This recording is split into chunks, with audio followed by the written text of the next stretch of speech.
Round 4 sees the Red Bull Air Race not only change destination, but also continent, as we travel to Canada and Windsor, Ontario. Known as the gateway to Canada, hospitality and a warm welcome are guaranteed. I love Windsor. I think Windsor is a great place. The people there are incredibly friendly.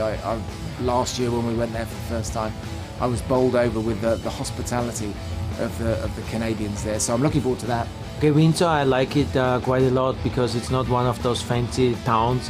We travel all over the world, so it's a little bit rural. I always loved that place because we get so much warm feelings over there, and people really love us to come into town. So you feel that that's also motivating for a pilot if you race out there. Located across the Ambassador Bridge from Detroit, Windsor is the only place where Canada is south of the United States. You fly, in and out of the States 3 or 4 times. It's quite nice to know that you can go in and out of America without having any trouble at immigration. I think the Windsor track is not the most fantastic track for me. I don't think my airplane really is at its best with long straight lines. So I prefer to have much more turning in the track. The track in Windsor was notable last year because we trained all week with an easterly wind, and then on race day we had quite a strong westerly wind. Unfortunately, Windsor is a very wind-effective place, so you always have to count with strong winds.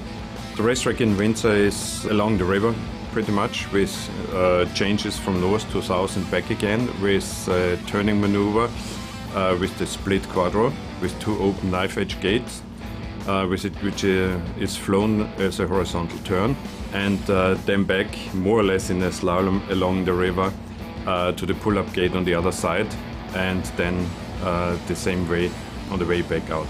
Windsor will be the halfway stage of the 2010 World Championship, with New York to follow.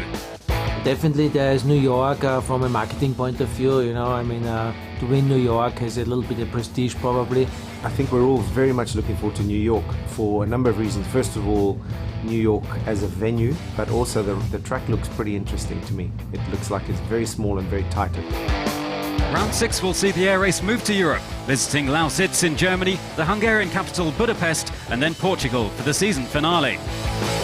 Paul and Nigel, they are really strong competitors. Nigel is really in a good mindset up right now, and Paul is always a strong competitor, so I'm still not quite happy to be a little bit behind them. I would love to be in front of them, but overall I'm happy with my setup, with my team, especially how we handled that race, so I'm looking into the future very motivated.